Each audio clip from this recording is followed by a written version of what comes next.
Hello to everyone. Thank you for joining us at the Indigenous Native Women Advocacy, Rural and Urban Helpline, and Inclusive Services. My name is Lois A. Herman. I'm Managing Director of WUNRA, the Women's UN Report Network, and I'll put our website in the chat. We have always wanted to work hard on Indigenous women because we are based in the state of Minnesota and we have many Indigenous women and they are activists, but they are also examples of the poverty that we see throughout the gender focus. So we are talking now during the UN Commission on the Status of Women, session 68. And the primary theme is accelerating the achievement of gender equality and overcoming poverty. The second theme is social protection systems, access to public services. But we know from what we will hear during this panel and what we read that Indigenous women have a very high rate of abuse and femicide. And if you look at this picture on our flyer, you will see it looks like a map of women, and they have all been killed or are still missing. Many of them are from the area of the northern United States and then into Canada. And they have what is called a highway of tears. Highway of tears, let's scroll up a little more and you can see. Highway of tears goes from US to Canada, and along that highway, many young Indigenous women have hitchhiked or walked. And that is a primary place where they have been picked up and hurt and killed. This has to stop. The government of Canada did do a study on the needs for Indigenous women and their safety and security, but the women and their families feel that it isn't enough because the problem goes on. And in the northern state of Minnesota, right on the border, we have girls who are kidnapped, Native women and girls who are kidnapped and put on the freighters in the Duluth Harbor, often never seen again. So we're going to listen to a song of a mother that really wrenches the heart of anyone who's ever had a missing daughter.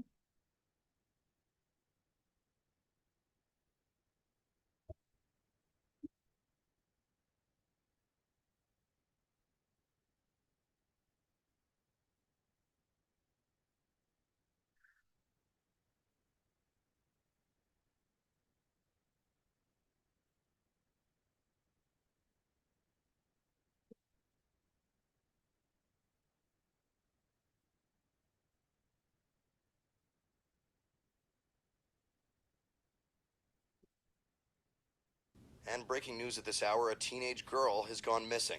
According to Police Chief Stephen Randall, 19-year-old Juliette Palmer was last seen leaving the Stony Brook Mall, with the man appearing to be 25 to 30 years old. If you have any information on her whereabouts, please contact the Stony Brook Police at the number listed below.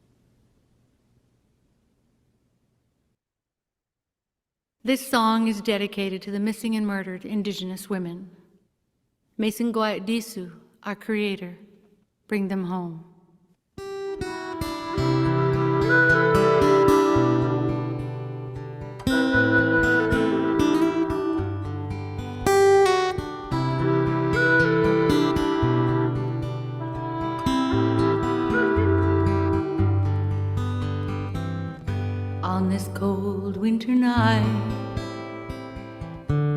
I recall summer days, the color of fall, and spring's misty haze. Her words echo strong, her laughter and tears. I'll never forget every blessing and fear.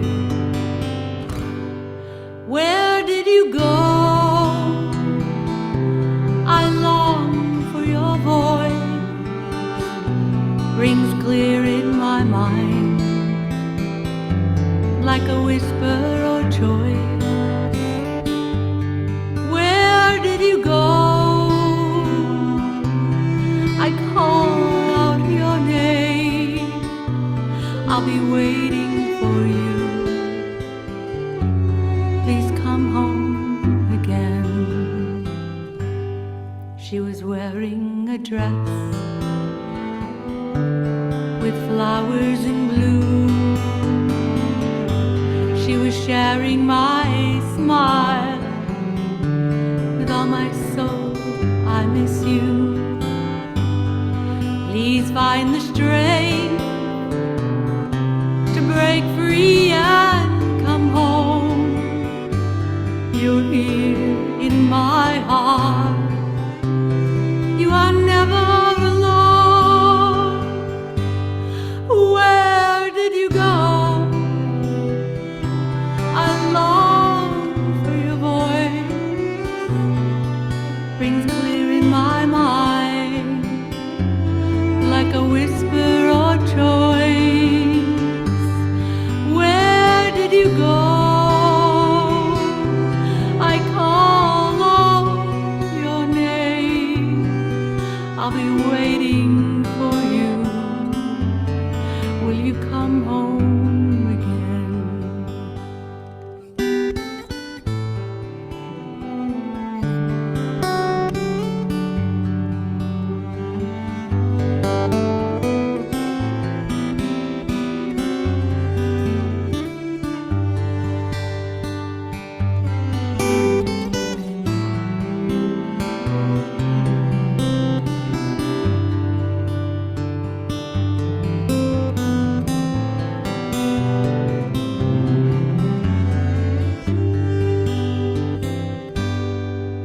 Where did you go?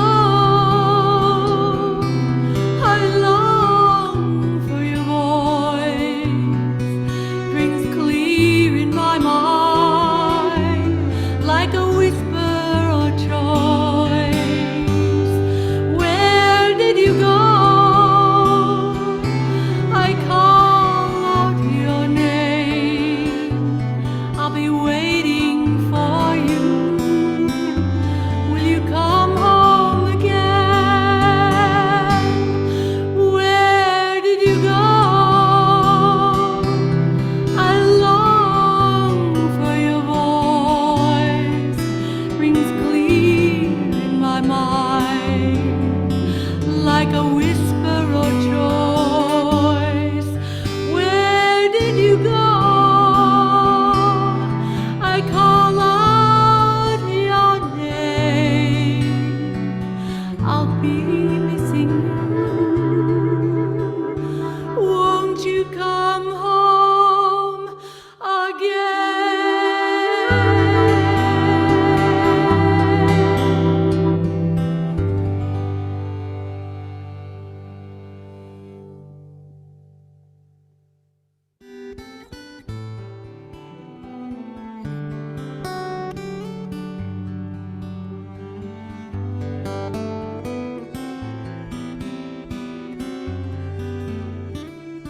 Okay, thank you very much. Thank you, Sarah, for showing us this important film. I want to explain one reason that One Run cares so much. I have 4 children, and the youngest is an adopted foreign orphan from South America, and he is part Quechua and Spanish. And so I have raised a mixed racial child in our family, and we We know the tensions that can occur in the public sector. And I think that women have compounded violence and abuse because not only are they women, but they also are a minority race as Indigenous women. But what they have done is very interesting. They have developed helplines, services, cultural events, and they have lobbied in the government of Canada, in the United States, and other countries. They have lobbied for their rights, for their equality. And we as women know that's a challenge, but they work very hard because they are smaller in numbers, higher in violence, and they feel they live in discrimination. Let's look at a film that tells more of the story of being a young Indigenous woman.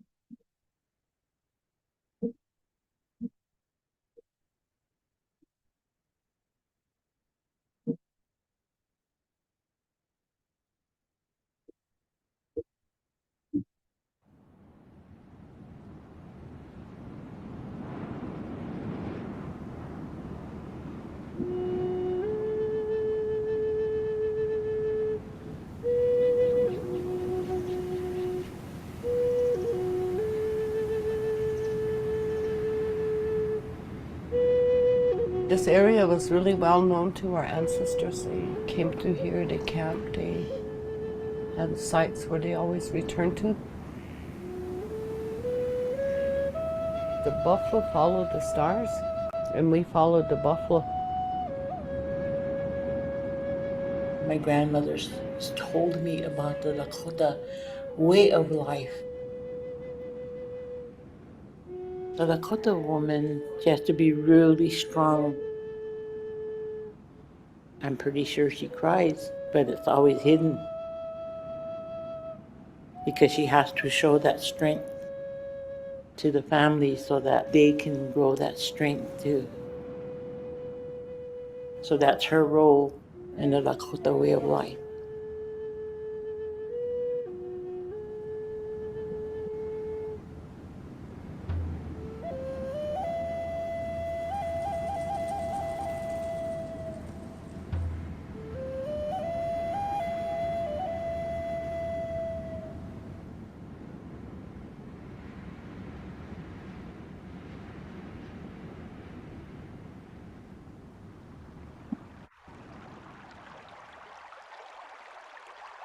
My grandfather picked this area because of the creek and the water, the canyons and the trees.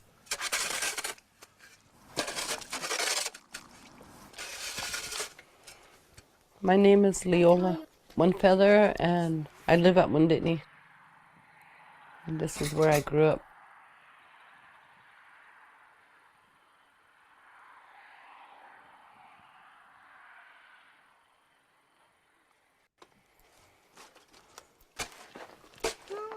Get out of there!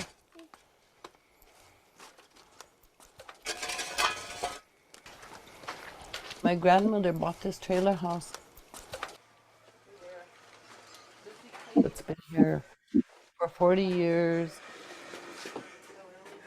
And we haven't had running water for probably when the trailer house shifted. God, it was so long ago. Like 30 years ago. My mom and dad and I, that was our bed. I finally outgrew them, but it was so cold in the winter, I'd have to sleep between them. Nochba. Nochba means push your foot in. Like cave it in, that's what it means. Mama, naughty it. Yeah, you broke it. That was your birthday present. I just got on Social Security, and since I got these kids, I didn't get any assistance for them. They gave me $308 for food stamps for 3 of them. Their mom is in jail right now. So our kids get in trouble. whether it's drugs or drinking or whatever. Now the burden of the children in our tribe is set on us grandmothers. Take this back in there and go in there and behave. We're talking, you're not listening. For all of our tribe, there's only like 2,000 jobs. It's all dependent on the federal contracts that our tribe gets. And we don't have a private sector, so we don't have the money to do startup businesses. We still have good land, you know, and it does bother a lot of people because we're surrounded by racism.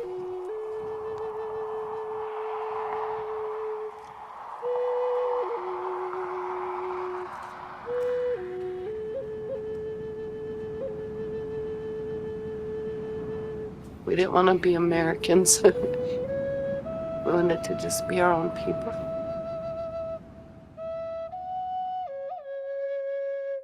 Growing up in a home where the language is predominantly Lakota, I didn't know how to read Lakota, but I learned.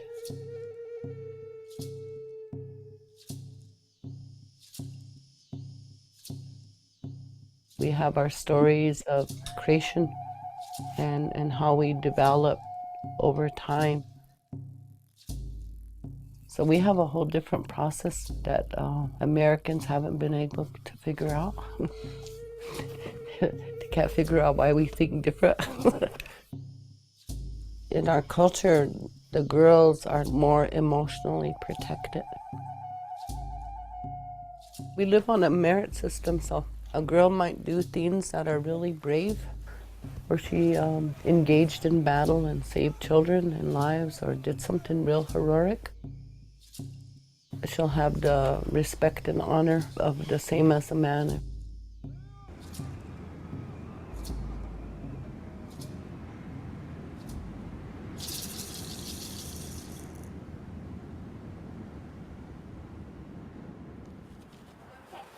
You're on that side. Woo! Woo! Woo! Okay. Woo! Yeah. Whoa. 3, 2, 1. How can we kick it? Take it to the gate. Take it to the gate. My parents, I love them, but sometimes they're a little strict on me. They kind of fight. They just argue a little times. So that's why I just don't really hang out with them. Oh, yeah, we got puppies. We got puppies. Oh, poor baby. Oh, puppy. I go different places. I mostly go to my grandma's. She took care of me for 2 years. Here you go. You can have the puppy back. She has I forgot what those things were where you take a kid away from your parents. Before my grandma took me, I used to have an uncle that took care of me. He got buried out close to Red Cloud Scoop. Yeah, I only go see him once in a while, but I don't usually see him because it's sad for me.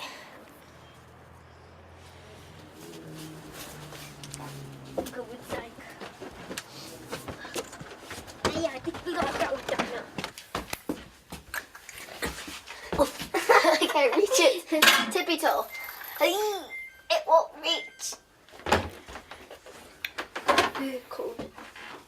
Cold. Here you go, patient. Thank you, sissy. Sisters. 7 Up. 7 Up. Thumbs up. She's gonna be. I didn't really go to school because I had a runny nose.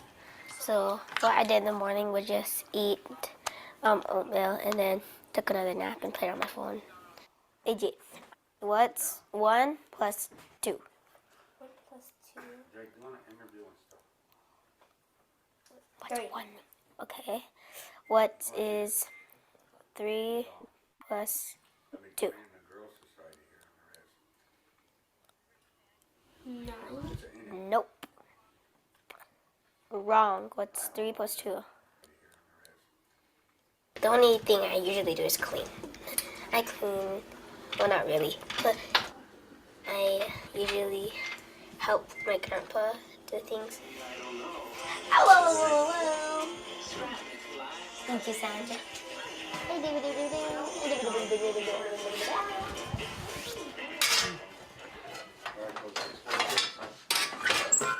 I was in New York years ago. Okay. I heard it's dangerous here too. Okay. I need a cup before you go. Yeah. Talk to the girls. Okay.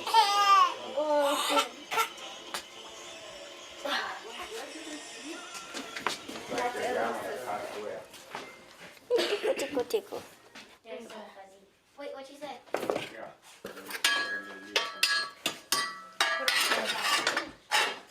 What's these fucking crap?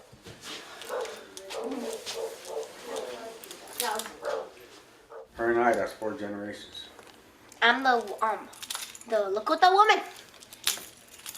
Right. Say yes. Say Lakota. Lakota.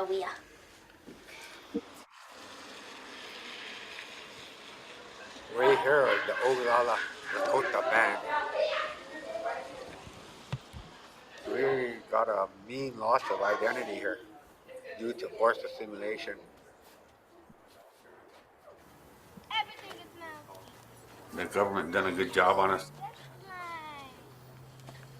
They're using some kind of cultural module called self-hate, where they had us ashamed of who we were.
In looking at that film, we see a lot of Native Indigenous lives that we don't see on a regular basis.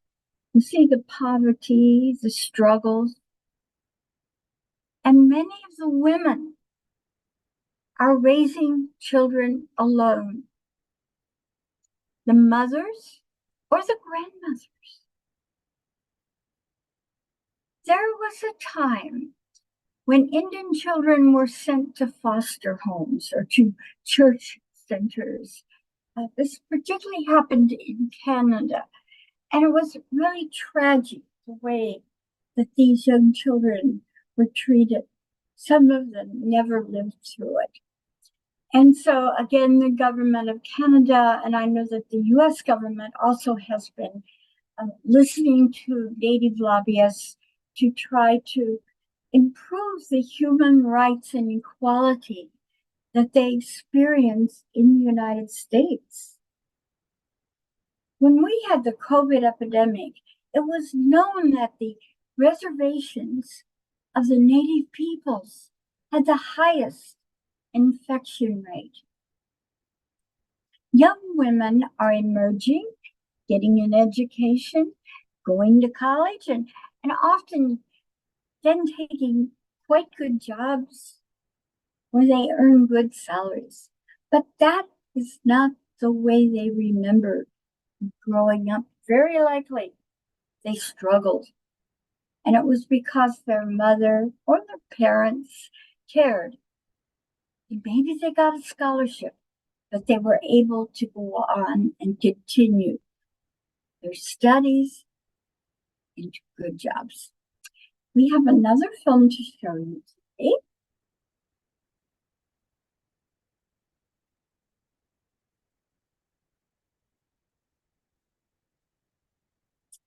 A show of force at Winnipeg's most famous intersection.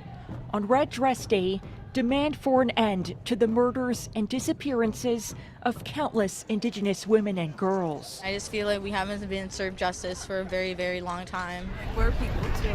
So right now, we're just showing that there are people out there standing up for our lives. This project was that fight taken all the way to London.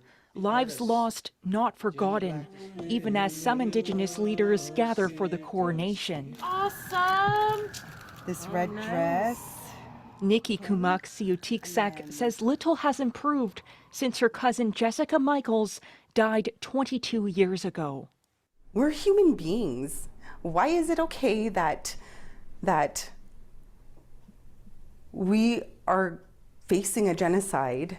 Why is it okay that this is happening and the government is not doing anything? We've had a lot of prayers and thoughts and wringing of hands and promises to do better by all levels of government. And yet we end up with Indigenous women in garbage dumps. The former chief commissioner of the National Inquiry into Missing and Murdered doesn't know how to grade Ottawa's response to its recommendations. She says progress is hard to track and much too slow. That's an observation that is difficult to refute.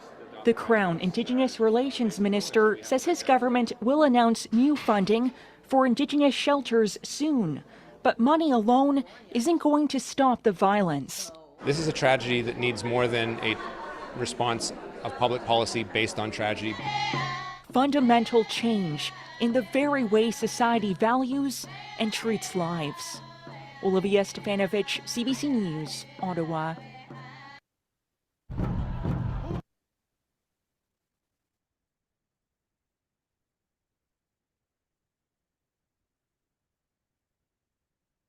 The women in that video often wear red at special Native events.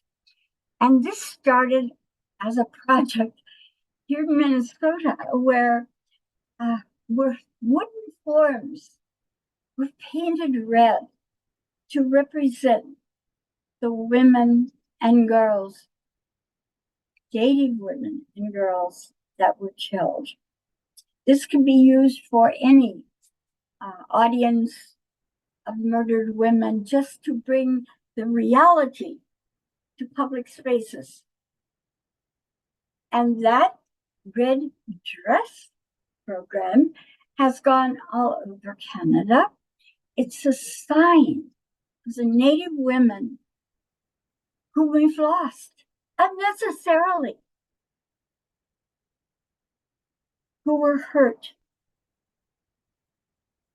I need to note that the Canadian Mounted Police were also questioned on the Highway of Tears.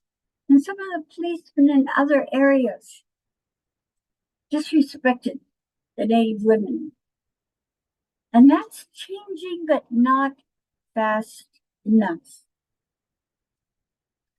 One thing that our Native sisters can be praised for is their advocacy against taking their land.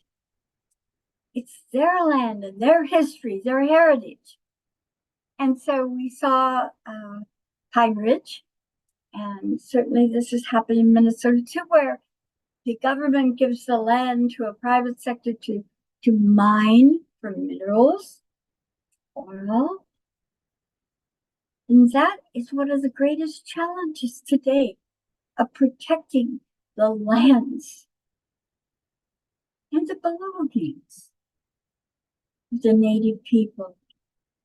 But the women come together. Historically, we know how women bond and they understand each other. And the Native women have formed coalitions and they have events where they come together, sometimes in costume, for sure with music, traditions, and ceremonies. And they carry on. They are often very strong and they pass their culture, their traditions on to the next generation. We also have a song that I would like to play for you. This song was written by Sarah Thompson, who lives in Duluth, Minnesota. And she has a very close relationship with the Native women's communities. And when my Indigenous son was growing up, he was cared for by a woman named Benita Goose, who lived on Red Lake part of the year. So I learned these traditions as well. And I'm happy to play this song by Sarah Thompson, That Water is Life. All my relations come, every nation come, all my relations under the sun. We are one, we are praying come, we are praying come, we are the song and we are the drum. We are one, we are the river come, we are the river come, we are the boat, the paddle, the shore. We are one. Many wachoni sing to Koyas, many wachoni sing to Koyas, many wachoni. Water is life for everything. Oh yes, we are the water, sing to Koyas. We are the water, sing to Koyas. We are the water, we are where all life begins. Oh yes, we are the ancient ones. We are the ancient ones. In your breath and bones we sing on. We are one. We are the meadow come. We are the meadow come. We are the lark that sings. The new day has begun. We are the new day, run, run, run. We are the new day, run, run, run. We are the old and we are the young. We are one. Many wachoni sing to Koyas. Many wachoni sing to Koyas. Many wachoni. Water is life for everything. Oh yes, we are the water, sing to Koyas. We are the water, sing to We are the water, we are where all life begins. Oh, yes, we are the earth and sky. We are the thunder cries. We are the fire, we are the light in your eyes. We are standing strong, like a rock, like a stone, on the sacred ground we belong. We are home. All my relations come, every nation come. All my relations under the sun, we are one.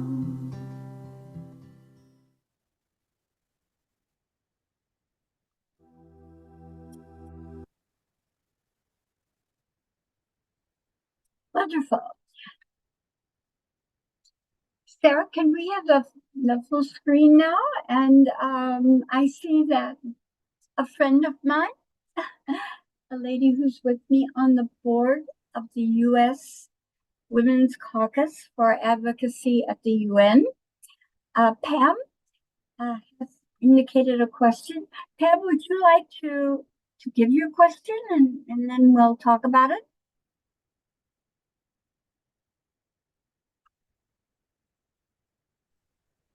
Hello. Hi, Pam. We're here. My question is basically, when you see these problems on so many levels, the schooling problem, the policing problem, and generally the job training program, who is on the reservation? Who is in charge of those things? Obviously, schooling, I'm assuming, is on the reservation level, but what about the policing level and things such as investigating these murders on the level? Is that the Justice Department? Is that local enforcement? How do the local reservation, local community, the state, and the federal all work together on reservations? How does that work? Okay, well, Pam, I know that there are variables in the different reservations and indigenous communities, but there are legal issues. If there is an abuse or a violence or a femicide on a reservation, they do not bring in police from the outside usually. We probably could have some people write in to OneRun, info@wodra.com on that. But mainly they run their own community, but they get monies for certain things, certain basic needs from the US government, but it's never enough. And that's why, like the Red Dress campaign has gone around and said, we need help. We need help. The education of the children also is a big step forward. The indigenous people are now living longer lives.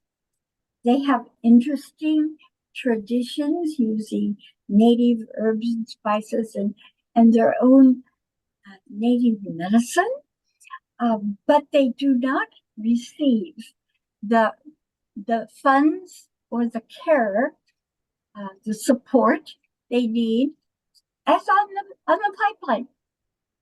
And the native peoples have protested again and again, and then maybe politically there will be a cancellation of the contract, and out they'll come again in the private sector. And we know too that many of the corporate types who come to these lands for the pipelines and other private improvements, they say that many of them abuse the native girls. It's terrible. Just as in Duluth, Chris Stark is a part Native woman who's written a book on how the men coming into the Duluth harbor regularly abuse the women. So I think that bonding together, knowing what's going on, knowing the possibilities, and seeing Indian women's movements arise, where they are providing services in a 24-hour helpline from their own people, for the women who understand. This is a step forward. Thank you again, Pat. Maybe we'll get some people writing in, and maybe through the caucus we can find some more answers to that. But there are Native and Indigenous people, not just in northern US and in the border areas of Canada. They're all over the world. They're in New Zealand. They're the Roma in Europe. The Native tribes in many places in Latin America, and of course in Africa as well. And so the issue of being different, of being a minority,